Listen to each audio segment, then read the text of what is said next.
Thank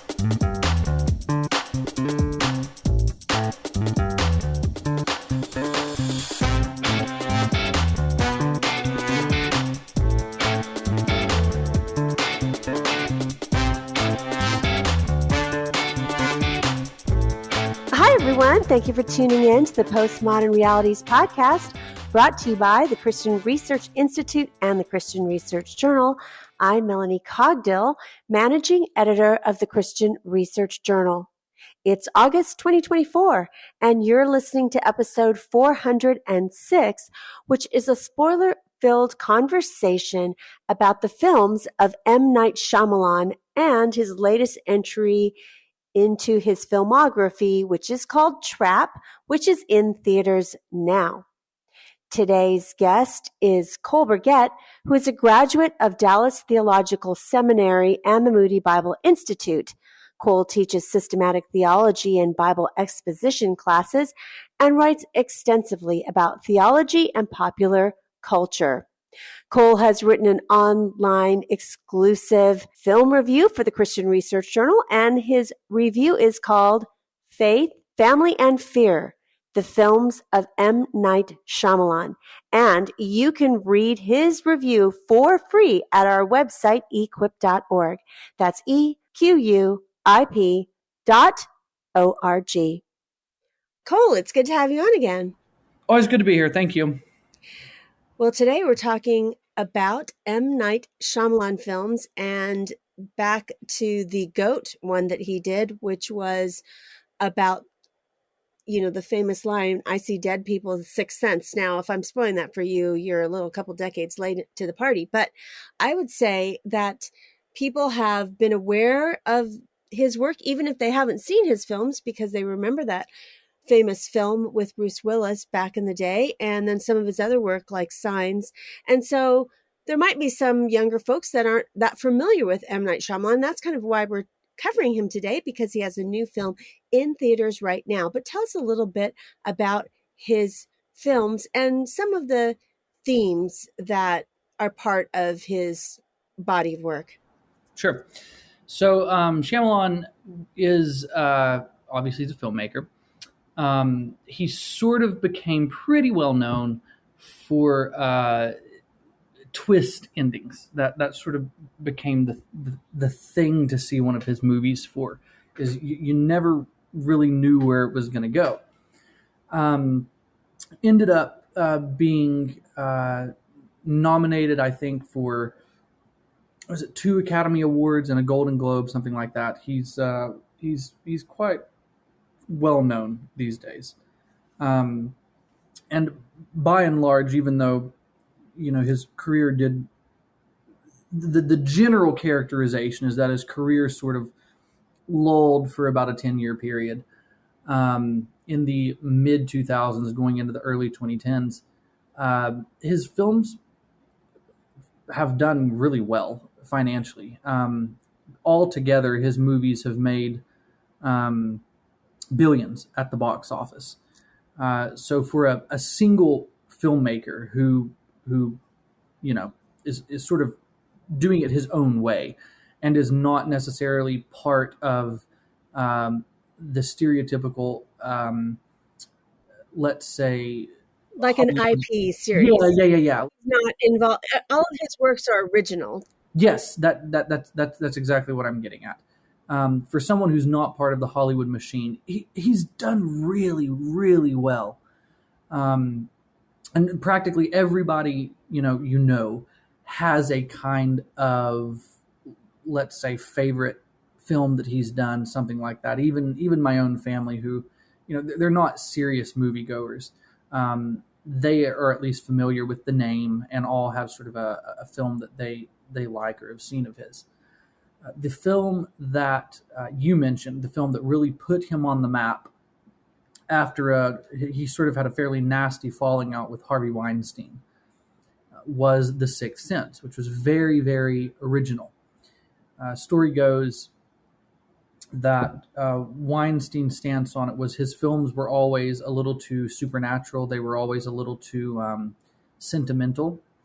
And he sort of, made a very pronounced statement when he wrote and then did The Sixth Sense, which ultimately earned him Academy Award nominations for Best Director and Best Original Screenplay. That's the film that you mentioned with Bruce Willis and a very young Haley Joel Osment and Toni Collette,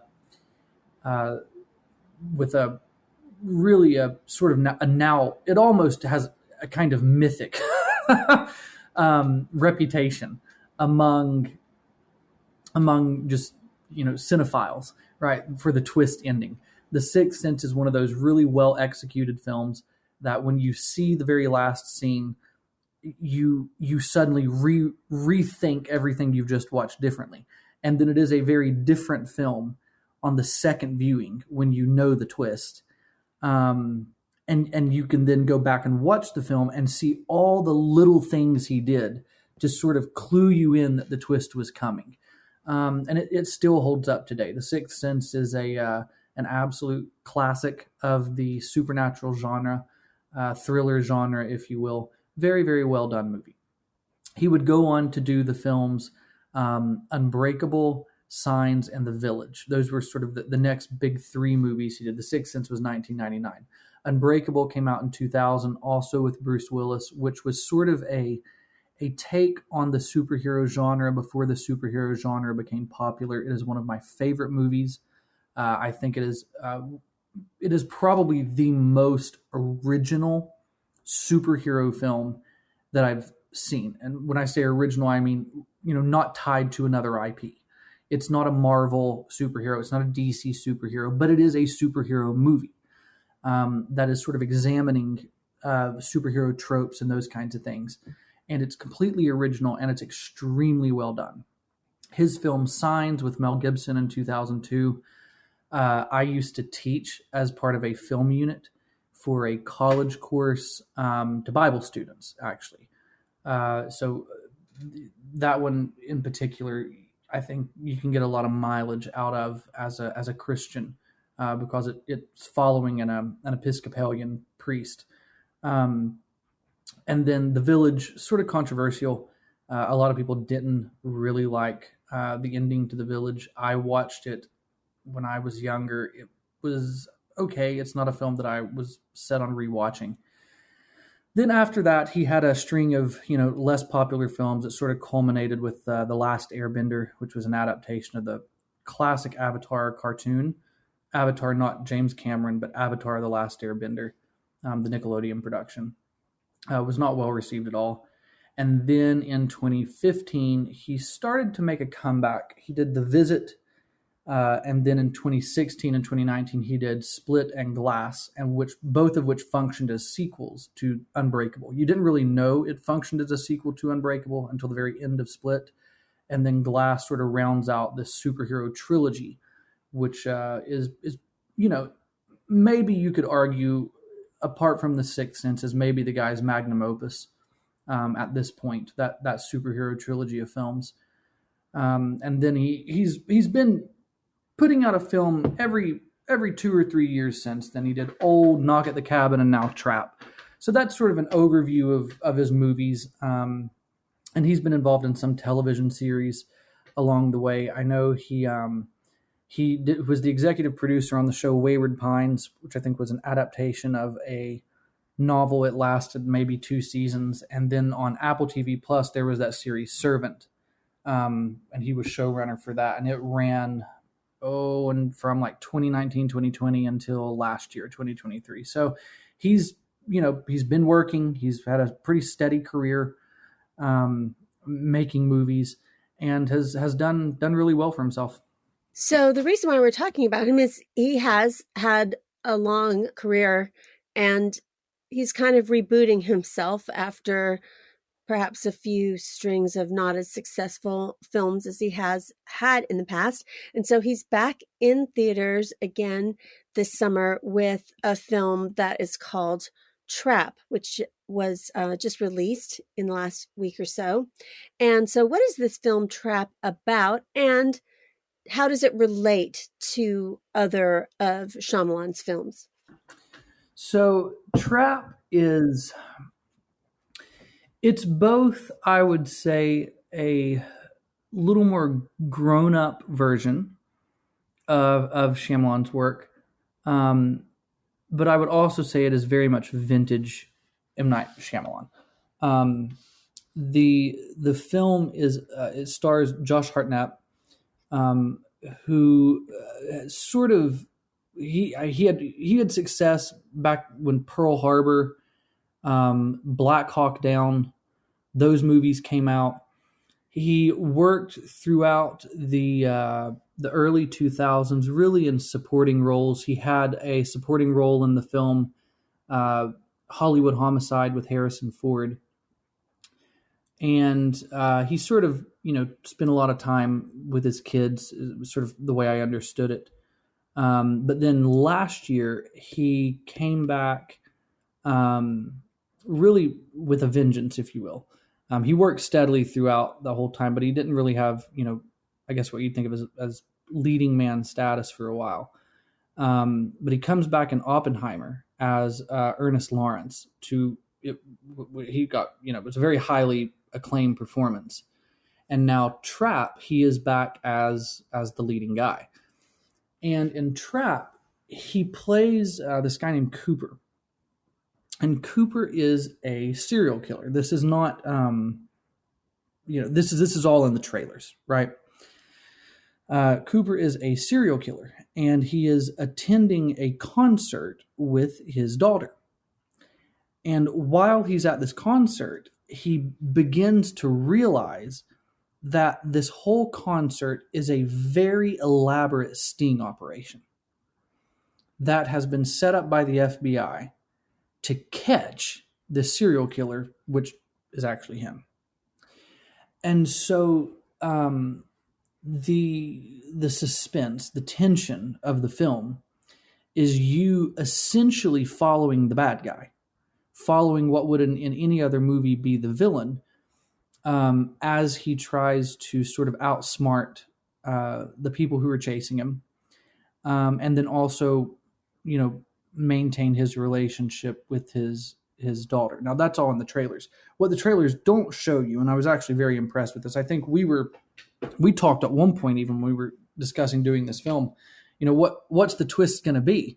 Because his movies and his trailers are sort of notorious for setting you up to think one thing and then doing something different. None of the trailers really show you that the movie moves beyond the concert by about the halfway point. And then it introduces not just his daughter, but it also introduces his wife, and he has a son as well. And the film really gets into this family dynamic between the main character, his family, and all of that rich, drama that you're going to get with a story like this. So that's where the story actually goes. But it's ultimately about this serial killer who is in the middle of being figured out and caught by everyone around him. That does seem like a very macabre setup, very creepy and scary. And he does have a little bit of that, not necessarily a horror film, but just kind of that dread and spookiness to some of his films. So this is interesting that a lot of reviewers that noted that this film Trap is really, like you mentioned, his family, a story about fatherhood. And is that something that is an underlying theme in this film? Absolutely. Most of Shyamalan's films, and this is one of the things worth pointing out about them, especially when you're talking with Christians, right? Most of his films deal in some way, shape, form, or fashion with family. They typically have protagonists or at least major characters who are dealing with some kind of family dysfunction, something like that. Unbreakable comes to mind. The character of David, played by Bruce Willis. Part of the drama of that film is his relationship with his son and the way that his son views him. And of course, this all ties into the superhero idea. And beyond that, you have the film that I used to teach, Signs, which is pretty much a film about a family that is falling apart in the middle of an alien invasion. Mel Gibson plays, I mentioned this Episcopalian uh, who has had his faith rocked after the death of his wife. And so he's walked away from the clergy. He is very clearly angry at God. And his family, it also has a younger Joaquin Phoenix in it, as his, I think it's his brother, his younger brother. They're trying to put themselves back together. So this idea of fatherhood, this idea of the dysfunctional family, that's a recurring theme in this guy's filmography. And Trapp sort of stays very true to that. And when I said that this is sort of a more grown-up version of some of Shyamalan's earlier works, that's what I mean, where this film is as much about what it looks like to be a good husband as much as it is what it means to be a good father. The trailers and everything very clearly set up the relationship between Cooper and his daughter. But what you don't see in the trailers, but what I was actually very surprised by watching the movie, is that by the third act, it really becomes about Cooper's relationship with his wife, who is played by Alison Pill. Alison Pill, she's her breakthrough role, I think, was back in the mid 2000s.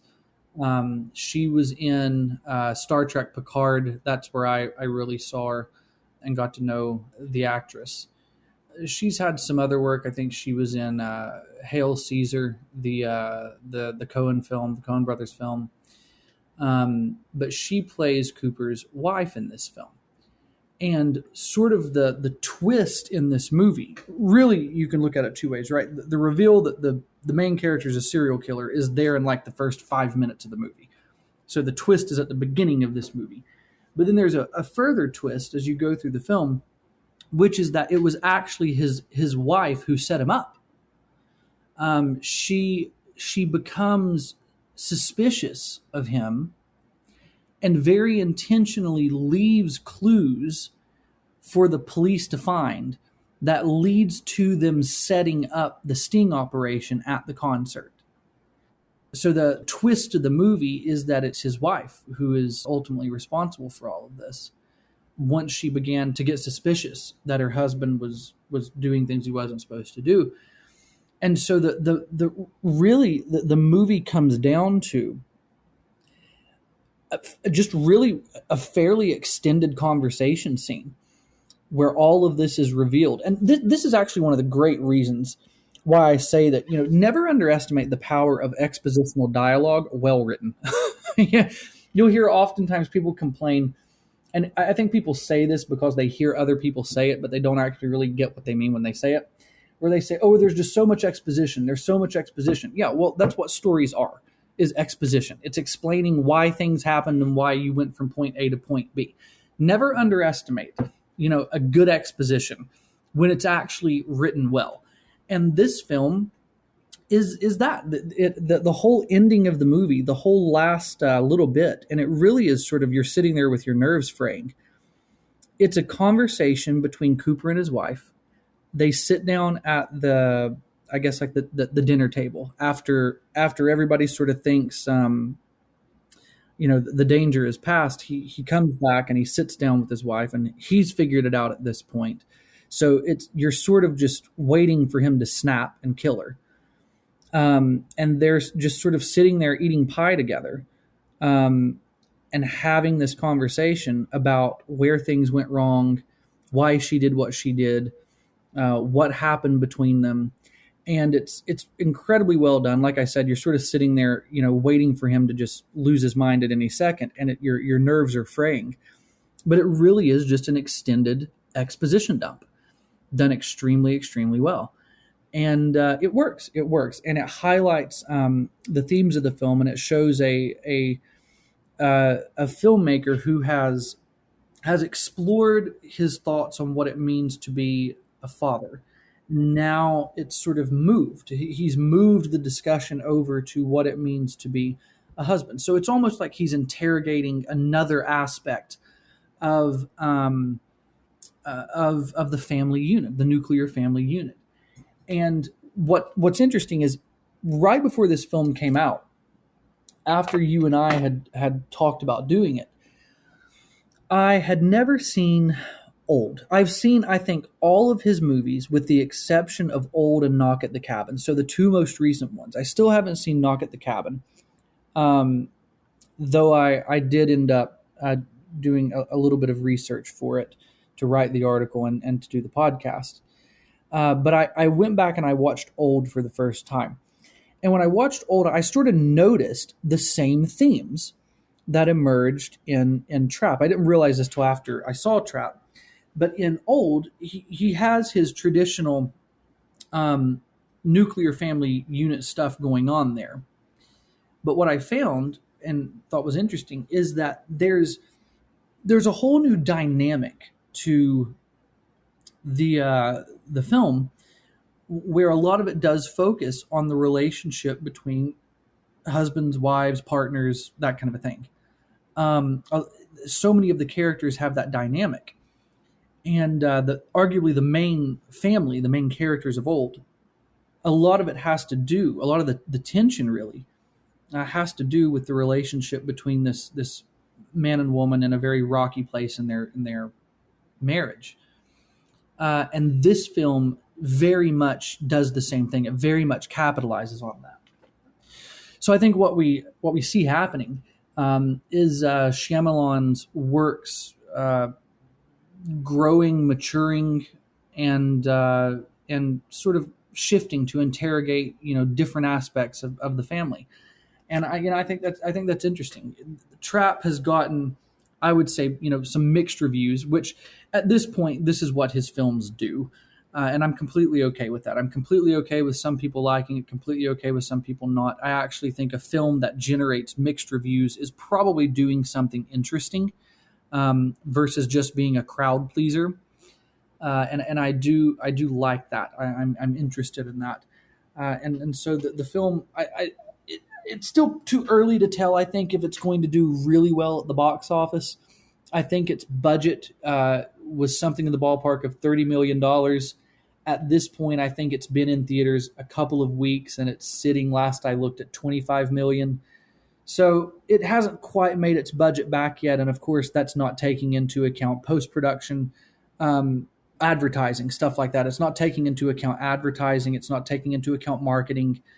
So it'll have to do, it's going to have to double what it has now in order for it to really make money, turn profit.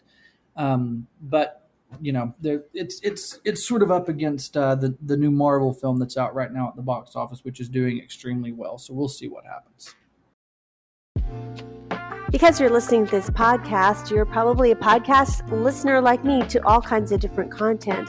And one thing I hope you appreciate about this podcast from the Christian Research Journal is there is a lot of consistency and a lot of content to mine. I find sometimes some of the podcasts I'm subscribed to, even if they're from very well-known names, they are kind of sporadic. They don't always have new episodes, but I hope you are enjoying and feeling encouraged by a brand new episode of the Postmodern Realities podcast every week, and that you now have more than 405 episodes to go through, and then 406 if we include this one. And so if you're a new listener, please go back to the archive and think through all of the topics that we have great discussions with our authors on. You'll just really enjoy them. And so we have a lot of great content planned out for you for the rest of the year. And specifically in October, it comes around, and that's when our culture looks at all kinds of spooky stuff. And so we will be dealing with the cult and occult in October. But we have other great content coming up for you, including consciousness and AI, and if Christians should use New Age massage therapies. And those are so ubiquitous. They're everywhere, from cupping to hot stone massage to Thai massage and acupuncture, acupressure, all those kinds of things. We're going to have a discussion coming up on that shortly in the next several weeks. So we are grateful for your partnership by just listening. Please get the word out. Tell everybody about this podcast, because the more people that are downloading our episodes, and specifically, if you could rate or review us on Apple Podcasts, that's kind of where the main aggregation is going. We would be so very grateful. And we haven't had anything since last month, but it would be really cool if we could have one per month. So maybe you are the person to write us a review, a short, like one sentence, why you enjoy listening to this for August, and I'll read out your review if you post it in the next couple of weeks. So you also, as I've been mentioning, do not want to miss our other podcast, Christian Research Journal Reads. It is audio versions of these very articles that we talk about with our authors. If you commute to work or work out or something like that and just think, oh, I don't have time to read this in-depth article, well, we're going to solve that for you, because we're going to bring you all of the best and most popular content from our magazine on our website right to your earbuds. So don't miss out on subscribing to the Christian Research Journal Reads podcast. So we thank you for your support by sharing episodes on your social media, telling a friend, as I said, giving us a review, and also listening to our other podcast. Thanks for your partnership in all those ways. And now back to my conversation about M. Night Shyamalan films with Cole Briquette. Well, you were just giving us an overview of one of the pivotal parts of this film, which is the relationship between the serial killer and his wife in the film Trap. And, earlier you said that a lot of his films do deal with families, and you mentioned his film Old, which actually, before we did this podcast, I didn't realize he had a film that came out during the COVID years, but he did. Old came out in 2021.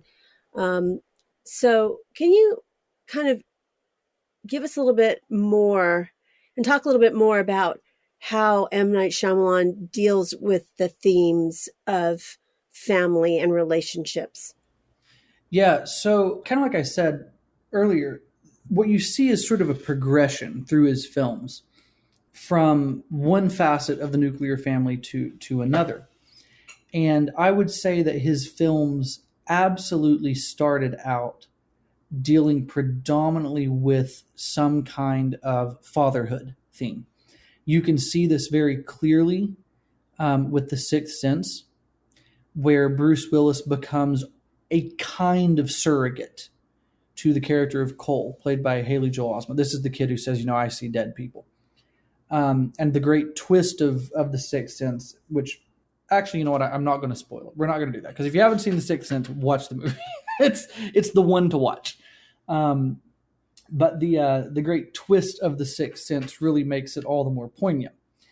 Then when you go to Unbreakable, which he released a year later in 2000, the character of David, Bruce Willis's character, he has a very distinct kind of relationship to his son, and the way that his son sees him and thinks about him.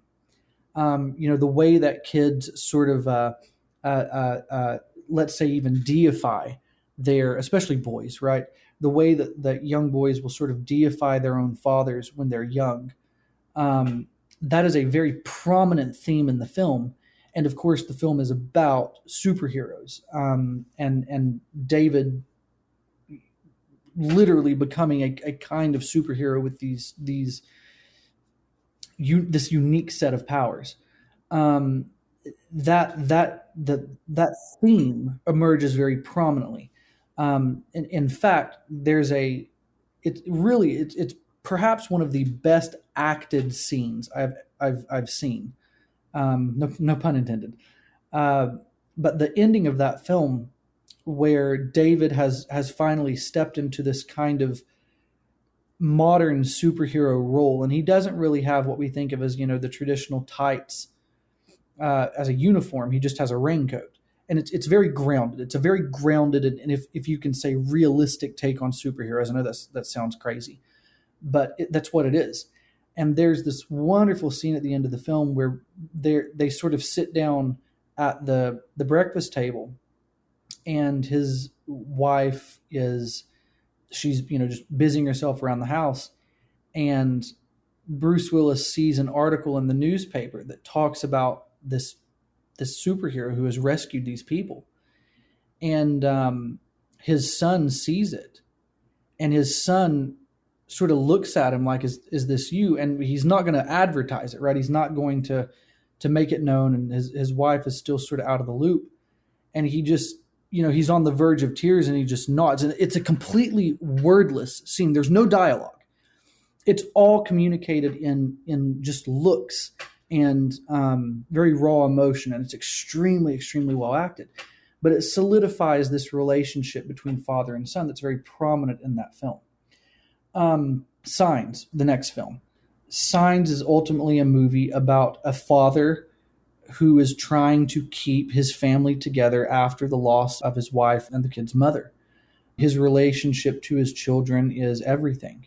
Becoming what he needs to be for his children, rediscovering his faith, realizing that he may have lost his faith in God, but his children have nothing but their faith in him as their father, and realizing that responsibility, and then having to grapple with his own faith and his own faith in God as a result of that, is very well handled. So you see very early on in Shyamalan's films this fixation on the family unit. There's one article I read when I was writing the article for this, and for the life of me, I cannot remember who wrote it, or I would credit them. They're credited in the article, so I'll leave it there. But one of the things that the film critic observed is that there's almost a kind of fixation with Shyamalan upon his own fears as a father. He puts his own insecurities on the page when he writes his movies. He puts his own insecurities on screen, and he sort of wrestles with his own fears as the movies go on. And I think that's probably a very keen observation. That's usually how some of the best art is produced, is someone who has the strength of ego to put themselves on the page. And it's like that old adage, happy people never wrote a good book, because there's no depth to that. There's no contradiction. There's no irony there. And there is some truth to that. And so I think what you see happening with these more recent films, especially the film like Old, which is all about aging. It's all about aging, especially this film Old, and now Trap.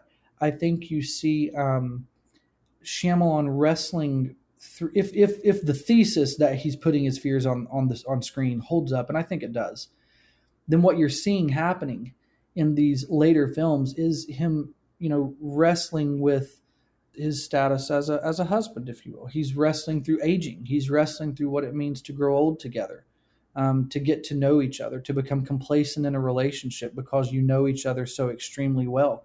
That's actually one of the key themes of dialogue that is discussed in Trap between Cooper and his wife, is that they somehow, they know each other's tiniest ticks. They know each other so well. And yet, he has this whole double life as a serial killer that is there, which of course the great irony of that is it's ultimately his wife who figures him out. It's ultimately his wife who senses something is wrong, who puts the police on his trail. And it just makes a whole lot of logical sense considering the dynamic between them. And even the ages of the children in the movies, they sort of age with Shyamalan's kids. In The Sixth Sense, in Unbreakable, in Signs, the kids are younger. In Old, the kids are getting to be teenagers. In Trap, his kid's a teenager. But the pop star in the film, where they go to a concert to see a pop star, the pop star in the movie is portrayed by Shyamalan's daughter, who is an R&B singer, and has really a substantial role in the movie. She's quite a good actress. But the girl who's on stage, that's his daughter, and she wrote something in the ballpark of like 14 original songs for Trap. And so you can actually see how the characters in the movies, the children at least, actually age and grow up as his own children have aged and grown up. So I very much think he's a filmmaker who has a great amount of sincerity to him. And I really appreciate that, especially in this age of very, self-aware storytelling, very tongue-in-cheek storytelling, very ironic storytelling. You can't have anything that resembles a genuine emotion anymore that isn't fleeting. Every time you have a genuine emotion in a Marvel film, somebody has to come along and make a wisecrack about it, within 2 minutes to let everybody know, oh, this is just a stupid superhero movie. We're all in on the joke. Shyamalan is a very sincere storyteller. And I think that's absolutely worth paying attention to, especially when you have a filmmaker who is making movies that are interested in the nuclear family unit, that are interested in the importance of family, that are interested in issues like faith, even if he does not have what we would call an Orthodox Christian worldview, to use that horrible word, worldview, that I despise. Even if he doesn't see the world through an Orthodox Christian lens, he is at least interested in interrogating aspects of faith, and he very clearly has some kind of predisposition toward the subject. His backstory, from what I gather, is that he grew up a Hindu. He was born in India. He grew up a Hindu, but spent about 10 years in Catholic school. So he has a predisposition toward spiritual things. And I think that's something, especially a Christian or a cultural apologist, can capitalize on when watching his films. So those are sort of the major themes that run through his work, and family's the big one. I find it interesting that his most recent spate of films all have to do with families being trapped. I mean, Yes. literally, like Trap and Old and Not Yeah, on the island. Yeah. So these like trio of films really have that kind of claustrophobic situation, or really, whether it's, I mean, the premise of Old is quite terrifying, but Yeah, it is. and I can't imagine seeing that film. It would probably be kind of scary. He does have that spooky, scary kind of thing, but not in the sense of, Freddy Krueger type of No, thing. it's never gratuitous. It's never gratuitous. And so it's kind of interesting that he might be exploring some of that recently, like how are families interacting, relationships interacting in some kind of very contained place, whether it's the concert, and then the house, or in Trap, or in Old, this really crazy island beach resort that's ominous, or the cabin. So I think that's kind of interesting. Yeah, I do find it really interesting, and it's almost like, to your point, that he puts these families in a pressure cooker.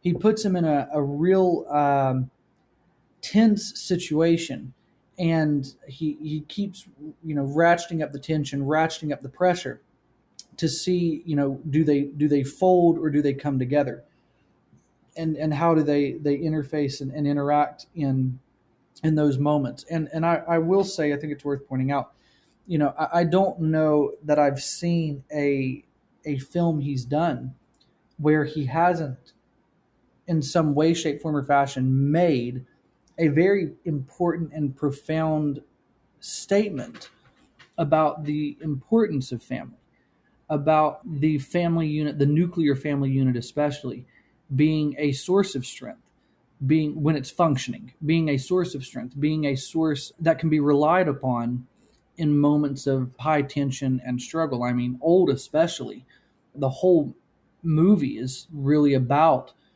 this family that is losing time. They're getting old. Literally, it's in the title.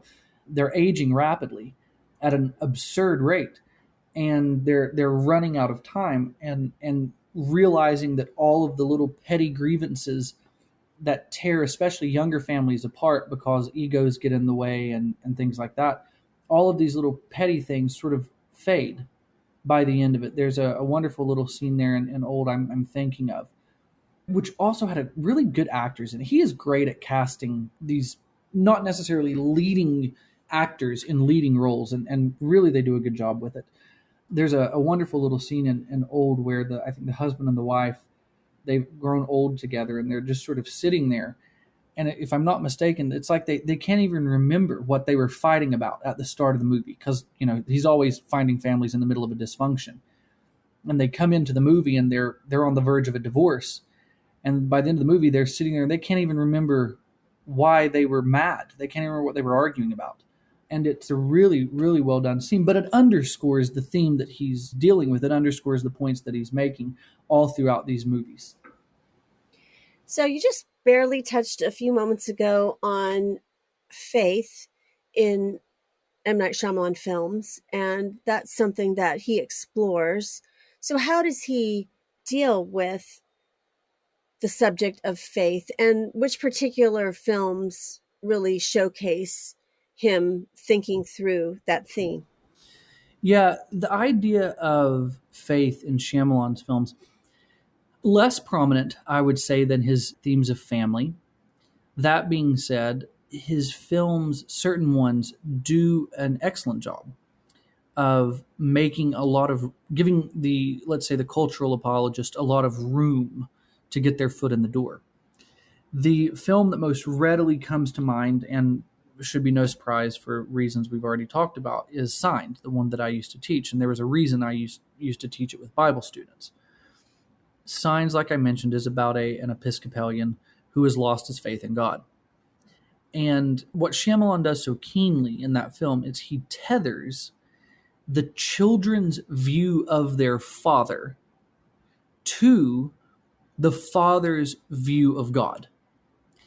And one of the realizations throughout the film is the idea that, even though the father has lost his faith in his, father, if you will, the children are dependent entirely, because they're children, upon their faith in their father. And it's a really interesting lens through which he chooses to explore not just fatherhood, but then faith as well. The sort of, if anybody ever goes to, like Bible college or something like that, you'll hear very early on in sort of like the early classes, someone will make a statement like, before your horizontal relationships can slot into place, you have to have your vertical relationship solidified. And essentially, the principle they're making known and saying that is very simply that before you can expect to have your relationships with people function the way that they're supposed to, you have to have your relationship with God squared away. You have to have your relationship with God viewed in the right context before you can hope to interact with other people in a way that's meaningful. And I think that idea, as it's not really juvenile, I don't want to say it's a juvenile idea, but that idea, as simple as it is and as basic, I would say, as it is, that is a basic idea that Shyamalan highlights really well in the film Signs, and especially when it's viewed in the context of family. That is so well done and well handled. So Signs, I would say, is a film that interfaces with faith in interesting ways. As far as others, The Sixth Sense usually is, someone will try to talk about it in the context of faith. Maybe. It's definitely more supernaturally minded than some of the other movies. There's The Village, which sort of kind of deals with cults.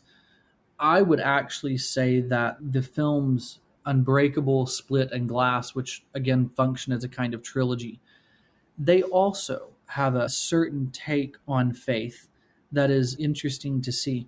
It's not so much a direct, this is about faith in a higher power, but those three films certainly get into the nature of evil, and which I think is very interesting. They sort of are his take on the question of theodicy, right? Evil in the world and the responsibility one has towards goodness. So while his films may not be all about faith, I certainly think his films are quite theological. I haven't seen Knock at the Cabin, so I can't really speak fully intelligently to that one. But I know that it's based on a book, and the setup would make me think that there's probably some ideas of at least apocalypse in there, which was also the film The Happening, which had Mark Wahlberg in it, which he did back in 2008. Very, very not well received. But that film was a lot about the apocalypse, the end times, that kind of a thing. So I'm assuming Nog at the Cabin is probably a little more, grown up riff on that. And so again, if the films don't deal directly with faith, they're at least deeply theological in concern. And this all stems, I think, out of his own background. He's been talked to and has talked about his own beliefs at length. One of the most recent interviews I found actually came out while he was promoting Knock at the Cabin. And this was, I think, that film came out last year. So I referenced that interview in the article because it was the most recent one I could find. And in that promotional tour, one of the things he talks about is being interested in issues of faith. It's being interested in issues of the supernatural. And in that interview, he espouses views, and the direct quotation is in the article, so you can go there to get the word for word. But to summarize, he is more or less agnostic, is what it sounds like. He's very interested in spirituality, as he calls it, which, that's the sexy thing to be interested in these days. He's very interested in spirituality. He is very skeptical, in his own words. He's skeptical of organized religion, also a very sexy thing to say these days. But he's interested in spirituality. And here's the difference from what he does and what a lot of other filmmakers or storytellers do, and why I sort of give him a little more credence than others. He is interested in spirituality in a sincere way. And it's not some fruitcake, new age, to a lot of Christians will say it's a modern day Gnosticism or something like that. But it's not this kind of, fruitcake new age, idea interested in crystals and stuff like that. No. He's not interested in that kind of nonsense. What he sees, though, is the absolute importance of let's say, worldview, again, of a worldview that accommodates the supernatural, of a worldview that deals with maybe it's what G.K. Chesterton used to say. The world is almost logical. I love that. The world is almost logical.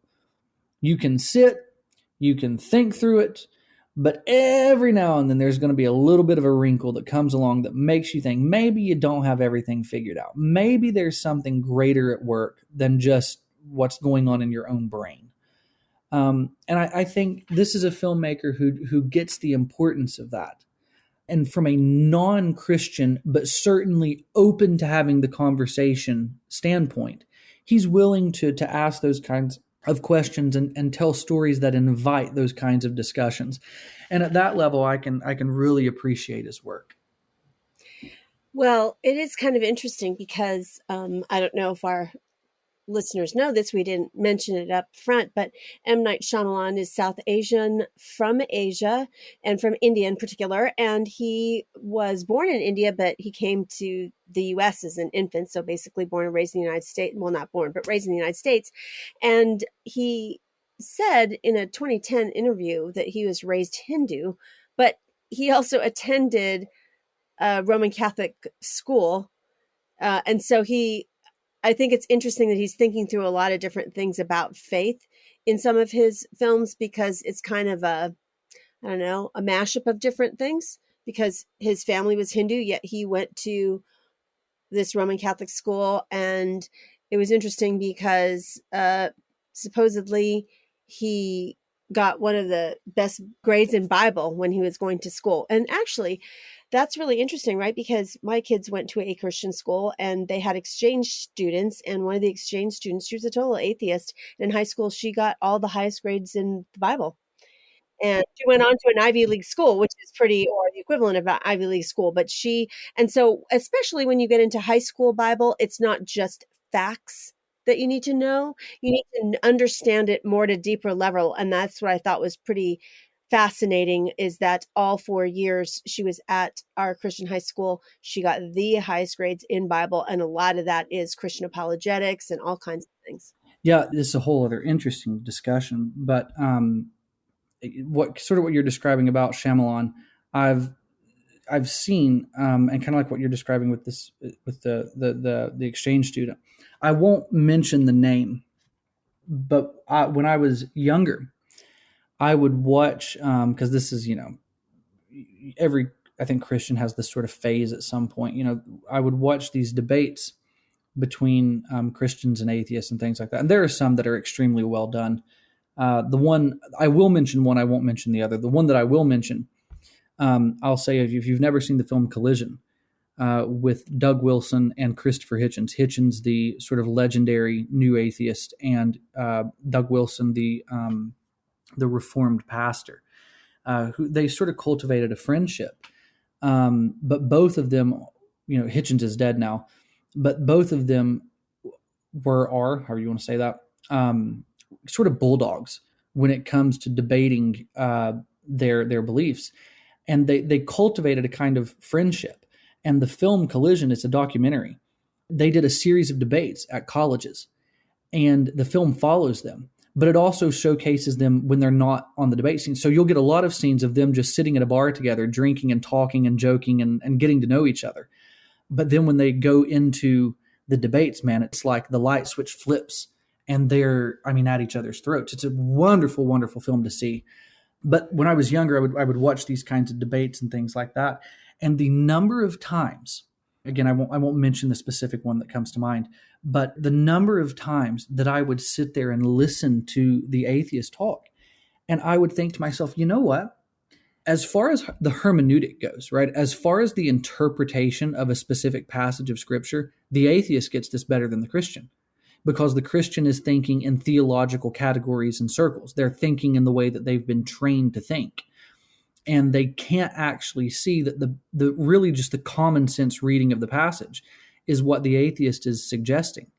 The atheist gets what the author is saying, but is coming to the wrong conclusion, whereas the Christian is sitting there with the wrong starting point because they're thinking theologically. They're not thinking in terms of what's written. They're thinking theologically, and so the point that they make is still somehow missing the point, even if their conclusions at the end of the day are I think, a little more in line with Scripture.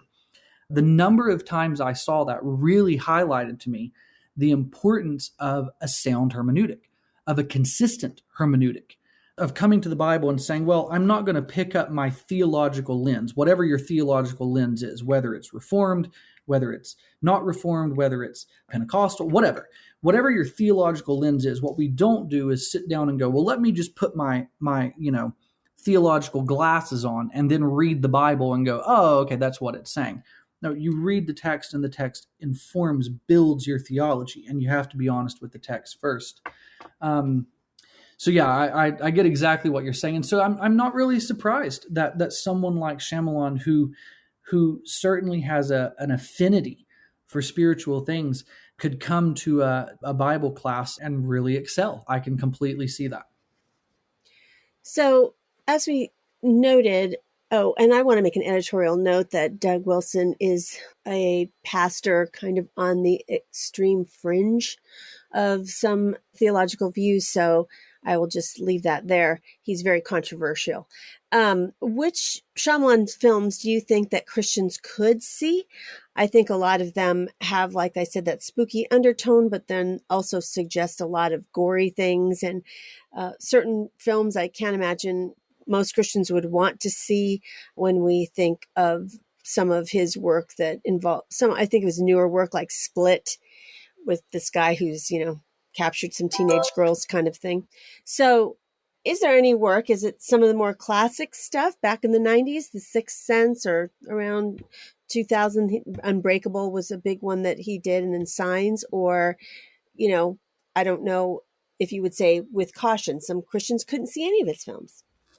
Yeah, I would say the 3 to see. And I'm not talking about the rating of the films. Right. I'm talking about the actual content.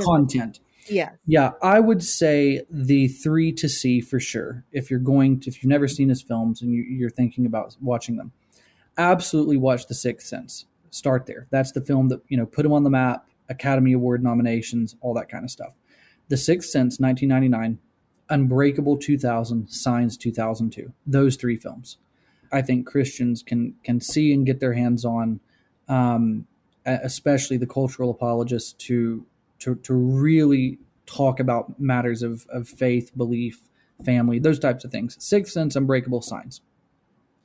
Films to absolutely avoid, I don't know that I could say you should absolutely avoid any of the movies he's made. I don't know that any of them are done in a way that is that level of, oh my gosh, I can't watch this. I don't think he's made a movie like that.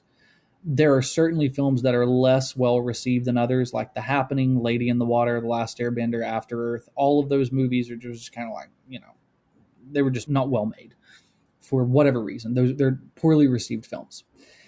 Those I would say to be cautious about. I don't know. Old can be pretty intense in parts. I can't imagine some Christians seeing Old. Yeah, it was pretty intense in parts, but actually nowhere near as intense as I thought it would be. Because when Old came out, I remember reading some stuff that made me think that it was going to be, oh dear, like this is going to be really, a zinger. And the truth is, it wasn't. At least in my estimation, it wasn't.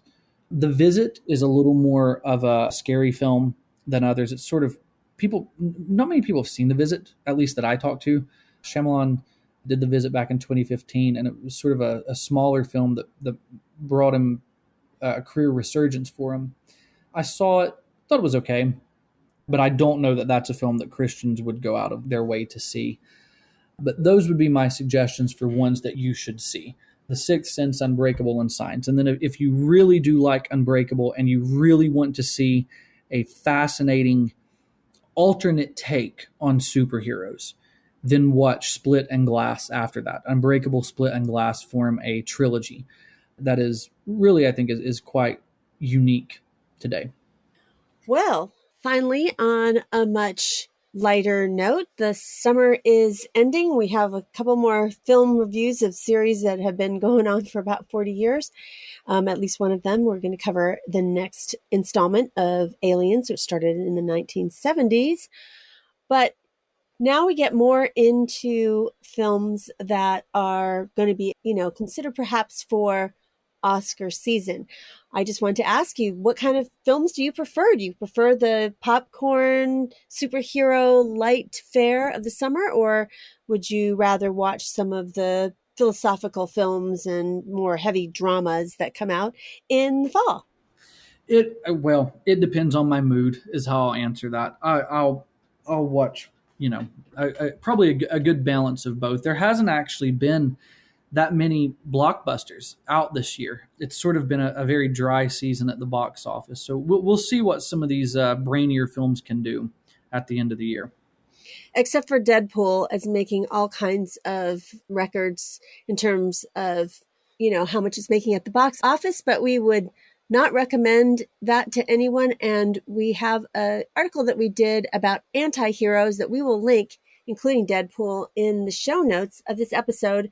But this current one, I understand, is also blasphemous. So we would suggest that Christians skip this one in the theater, or skip it even when it's streaming.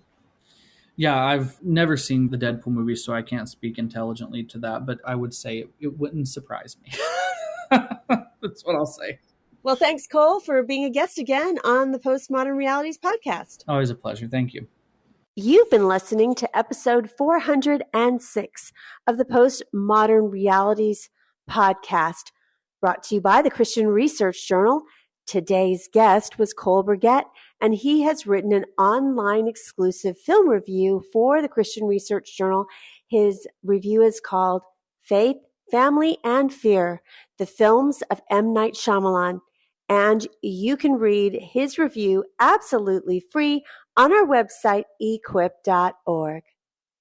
You won't want to miss out on subscribing to the other podcasts from the Christian Research Institute. We have the Bible Answer Man podcast, which is published Monday through Friday with the best of the week on Saturday. It's hosted by CRI President Hank Hanegraaff and is available wherever you get your favorite podcasts. In addition, Hank has a podcast called Hank Unplugged.